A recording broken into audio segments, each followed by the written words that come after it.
भाषाको पाठ्यक्रम आधारित सम्भावित महत्त्वपूर्ण प्रश्नहरू।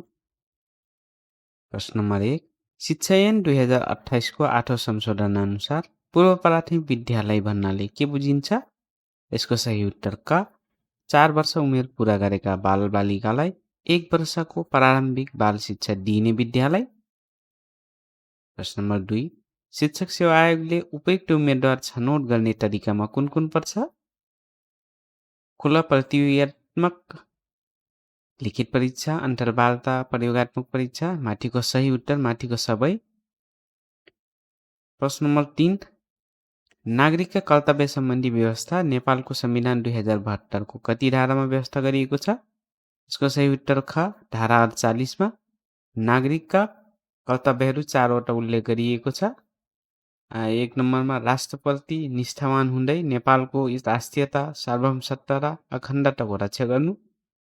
दोस्रोमा रहेको छ संविधान र कानुनको पालना गर्नु। तेस्रो, राज्यले चाहेका बखत अनिवार्य सेवा गर्नु। र चौथो नम्बरमा रहेको सार्वजनिक सम्पत्तिको सुरक्षा र संरक्षण गर्नु। प्रश्न नम्बर 4, शिक्षकको बर्होका लागि उजुरी दिँदा यदि झुट्टा ठहरेमा उजुरी पछिको पहिलो पटकको बर्होका लागि कति अङ्क घटाउने नियम छ? यसको सही उत्तर ख, 2 अङ्क। त्यसै गरी दोस्रो पटक झुट्टा ठहरिएमा 3 अङ्क घटाउने नियम रहेको छ। प्रश्न नम्बर 5, मानवाधिकार सम्बन्धी विश्वव्यापी घोषणा 1948 ले कुन शिक्षालाई अधिकारको रूपमा स्थापित गरिनुपर्ने कुरा उल्लेख गरेको छ? यसको सही उत्तर क, आधारभूत तथा प्राथमिक शिक्षा। प्रश्न नम्बर 6, शिक्षक सेवा आयोग नियमावली 2057 नेपाल राजपत्रमा कहिले प्रकाशन भएको हो? यसको सही उत्तर क, 2057 7 महिना 24 गते। त्यसै गरी शिक्षक सेवा आयोगको 10औं संशोधन चाहिँ 2076 6 महिना 13 गते भएको हो। प्रश्न नम्बर 7, दरबार स्कुलको स्थापना कहिले भएको हो? यसको सही उत्तर ख, विक्रम सम्वत 1910 6 महिना 27 गते। जङ्गबहादुर राणाले सुरेन्द्र विक्रम शाहको राज्यकालमा स्थापना गरेका थिए। सन् चाहिँ 1843 अक्टोबरमा।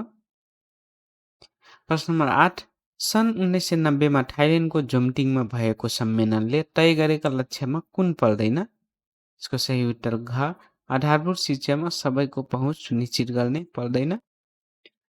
प्रश्न नम्बर 9, सन् 2018 को नासाको प्रतिवेदन अनुसार कक्षा 5 को गणित विषयको उपलब्धि सबैभन्दा बढी कुन प्रदेशको रहेको छ? यसको सही उत्तर ख, प्रदेश नम्बर 2 को।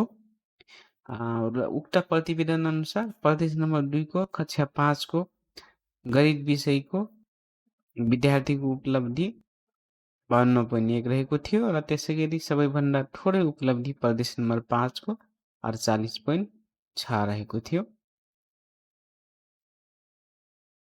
प्रश्न नम्बर 10, आधारभूत शिक्षा पाठ्यक्रम 2077 कक्षा 6 देखि 8 अनुसार कक्षा 6 को नेपाली विषयको पाठ्य घण्टा कति रहेको छ?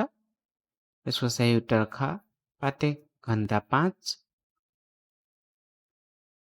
प्रश्न नम्बर 11, शिक्षा ऐनको 8औं संशोधन अनुसार नेपालको विद्यालय शिक्षाको संरचना कुन हो? यसको सही उत्तर ग, 1 + 8 + 4। प्रश्न नम्बर 12, राष्ट्रिय पाठ्यक्रम प्रणाली 2076 ले प्रारम्भिक बाल शिक्षामा वार्षिक कति घण्टा पढाइ हुने कुरा उल्लेख गरिएको छ? यसको सही उत्तर ग, 576 घण्टा। प्रश्न नम्बर 13, केटी भगाएर लगेपछि केटीका बा-आमासँग माफी माग्ने चलन कुन जातिमा विद्यमान छ? यसको सही उत्तर क, बाह्रा गाउँले। प्रश्न नम्बर 14, नेपालको कुन प्रदेशलाई दृष्टि छाया र मरुभूमिको प्रदेश भनेर पनि चिनिन्छ? यसको सही उत्तर क, हिमाली। हिमालीलाई मुख्य हिमाल, भित्री हिमाल र सीमान्त हिमाल गरी 3 भागमा वर्गीकरण गरिएको छ।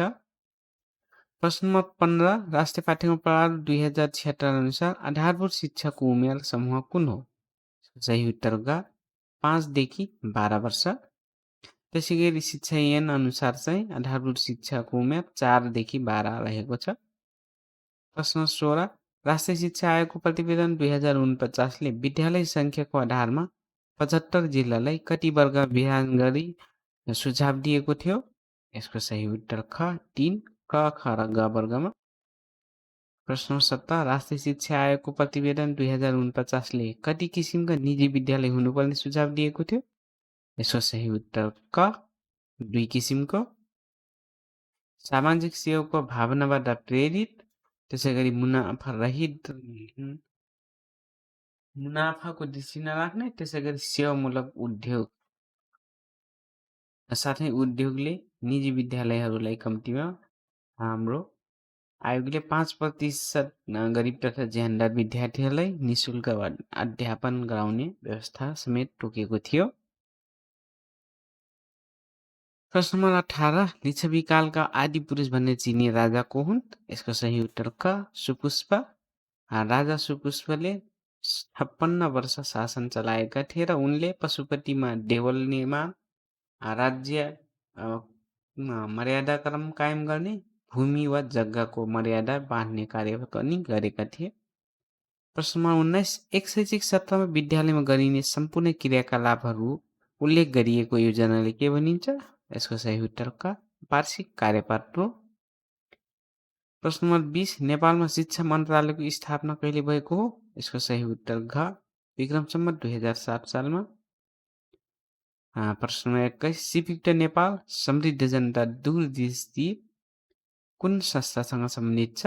यसको सही उत्तर ग प्राविधिक शिक्षा तथा व्यावसायिक तालिम परिषदसँग। प्रश्न नम्बर 22 नेपालमा विद्यालय स्तरीय शैक्षिक तथ्याङ्कलाई वेबमा आधारित एकीकृत शैक्षिक व्यवस्थापन सूचना प्रणाली वेब बेस IEMIS कहिलेदेखि बनाइएको हो? यसको सही उत्तर घ सन् 2018-19 देखि। प्रश्न नम्बर 23 प्रदेश नम्बर 4 को शिक्षा विकास निर्देशनालय कुन जिल्लामा रहेको छ? यसको सही उत्तर घ कास्कीमा।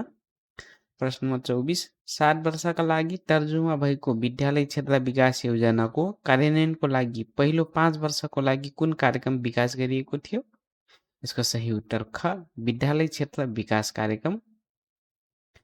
त्यसैगरी 25 आधारभूत शिक्षा पाठ्यक्रम 2069 का अनुसार कक्षा 7 मा पेशा व्यवसाय र प्रविधि शिक्षा विषयको पाठ्यभार कति कायम गरिएको छ?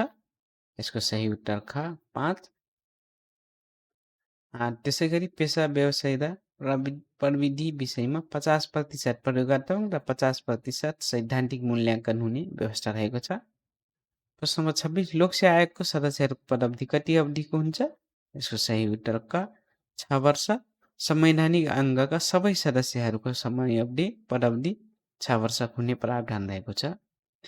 प्रश्न नम्बर 27 माध्यमिक शिक्षा पाठ्यक्रम 2071 ले कक्षा 9 को परीक्षण गरिएको जिल्ला कुन हो? परीक्षा 9 को पाठ्यक्रम दिएको मध्येमा सही उत्तर ग कैलाली। त्यसैगरी विक्रम सम्वत 2072 मा कक्षा 9 को पाठ्यक्रमको परीक्षण गरिएका जिल्लाहरू चाहिँ ताप्लेजुङ, झापा, धनुषा, सिन्धुली, काठमाडौँ, गुल्मी, रूपन्देही, जुम्ला, सुर्खेत, कैलाली र डडेलधुरा हुन्। 11वटा जिल्ला। प्रश्न नम्बर 28 विद्यालयको प्राथमिकता प्राप्त न्यूनतम सक्षमताको अवस्थामा तल दिएका मध्ये कुन पर्दछ? यसको सही उत्तर ग कक्षा कोठा। प्रश्न नम्बर 29 दिगो विकासका लक्ष्यहरू कतिवटा रहेका छन्? यसको सही उत्तर घ 17वटा। प्रश्न नम्बर 38 समस्या समाधान विधि कसले विकास गरेका हुन्? यसको सही उत्तर क जोन डिबे। त्यसैगरी प्रतिबिम्बात्मक चिन्तन पनि जोन डिबेले नै विकास गरेका हुन्। प्रश्न नम्बर 31 बाल अधिकार सम्बन्धी महासन्धि 1989 कहिले पारित भएको हो? यसको सही उत्तर ग 20 नोभेम्बर 1989। प्रश्न नम्बर 32 प्राविधिक तथा व्यावसायिक शिक्षा एवं तालिम नीति 2069 कुन तालिम नीतिको परिमार्जित रूप हो? यसको सही उत्तर का प्राविधिक शिक्षा तथा व्यावसायिक तालिम सिप विकास नीति 2064 को। प्रश्न नम्बर 33 राष्ट्रिय जनगणना 2068 का अनुसार नेपालको समग्र शैक्षिक उपलब्धिमा अनौपचारिक शिक्षाको योगदान कति प्रतिशत रहेको छ? यसको सही उत्तर ख 4.15। प्रश्न नम्बर 34 राष्ट्रिय पाठ्यक्रम प्रभाव 2076 ले आधारभूत कक्षा 1 देखि 8 का कतिवटा सक्षमता तोकेको छ? यसको सही उत्तर ग 12वटा। प्रश्न नम्बर 35 आर्थिक सर्वेक्षण 2076 अनुसार आधारभूत तहमा महिला शिक्षकको प्रतिशत कति रहेको छ? महिला शिक्षकको प्रतिशत यसको सही उत्तर क 43.7। त्यसै गरी 36 शिक्षकको इतिहास शिक्षाको इतिहास 1996ले शिक्षाको संरचना के हुने सिफारिस गरेको थियो? यसको सही उत्तर ख 3+4+3। प्रश्न नम्बर 37 आधारभूत शिक्षा पाठ्यक्रम 2059 अनुसार तल दिएको मध्ये आधारभूत शिक्षाको सक्षमता कुन हो? भाषिक तार्किक तथा व्यावहारिक गणितीय सिप विकास र प्रयोग, सूचना तथा विचारहरूको आदान प्रदान, विश्लेषण तथा सूचना प्रविधिको प्रयोग, जनसङ्ख्या वातावरण तथा दिगो विकासको व्यवस्थापन सहयोग। यसको सही उत्तर घ माथिका सबै। प्रश्न नम्बर 38 युनेस्कोले गुणस्तरीय शिक्षाका कतिवटा स्तम्भ उल्लेख गरेको छ? यसको सही उत्तर ग 4वटा। युनेस्कोले शिक्षाका 4वटा स्तम्भहरू learning to know, learning to do, learning to be and learning to living together. प्रश्न नम्बर 39 प्रतिनिधि सभाको सदस्य हुन कति वर्ष पुरा भएको हुनुपर्दछ? यसको सही उत्तर क 25 वर्ष। त्यसै गरी राष्ट्रिय सभाको सदस्य हुन चाहिँ 35 वर्ष पुगेको हुनुपर्दछ। त्यसै 40 ज्याक्सनका अनुसार सुसुप्त र लुप्त पाठ्यक्रमका तत्त्वमा कुन कुन पर्छन्? यसको सही उत्तर क भिड, प्रशंसा र शक्ति। त्यसै गरी सुसुप्त पाठ्यक्रममा प्रभाव पर्ने तत्त्वहरू चाहिँ विद्यालयका नियम र सिद्धान्त, अन्तर्वैयक्तिक सम्बन्ध, शिक्षक विद्यार्थी बीचको अन्तर्क्रिया, शिक्षा र सुसुप्त पाठ्यक्रम बीचको अन्तर्सम्बन्ध पर्दछन्। प्रश्न नम्बर 41 निजामती सेवा ऐन 2049 अनुसार तल दिएका मध्ये कुन आचार निजामती कर्मचारीले पालना गर्नुपर्ने आचरणमा पर्दैन? कुन? यसको सही उत्तर ग अन्यत्र नोकरी वा सेवा गर्न नहुने। 42 निजामती कर्मचारीले दिने विभागीय सजाय अन्तर्गत सामान्य सजायमा कुन पर्दैन? सामान्य सजायमा यसको सही उत्तर ग 2 तलब वृद्धि रोक्का गर्ने। प्रश्न नम्बर 43 नेपालको संविधानले महिलाको मौलिक हकहरू कतिवटा उल्लेख गरेको छ? यसको सही उत्तर ग 6वटा। प्रश्न नम्बर 44 राष्ट्रिय शिक्षा पद्धतिको योजना 2028ले उपत्यका र तराईका लागि कतिवटा निमाविको लागि एक निम्न माध्यमिक विद्यालय निरीक्षकको व्यवस्था गरेको थियो? यसको सही उत्तर ग 15। त्यसै गरी राष्ट्रिय शिक्षा पद्धतिको योजनाले पहाडमा चाहिँ 10 निमाविका लागि 1 जना निम्न माध्यमिक विद्यालय निरीक्षक हुनुपर्ने व्यवस्था गरेको थियो। प्रश्न नम्बर 45 भाषिक व्यवहारमा सक्षमता, सृजनशील, उपयोगी, राष्ट्रिय परम्परा संस्कृतिसँग परिचित, वैज्ञानिक सुझ भएका, स्वावलम्बी, उद्यमशील, प्रजातान्त्रिक जीवन मूल्यसँग समेत नागरिक तयार पार्नु माध्यमिक शिक्षाको उद्देश्य हुनुपर्छ भन्ने सुझाव कुन दस्तावेजले उल्लेख गरेको हो? यसको सही उत्तर ख राष्ट्रिय शिक्षा आयोगको प्रतिवेदन 2049ले।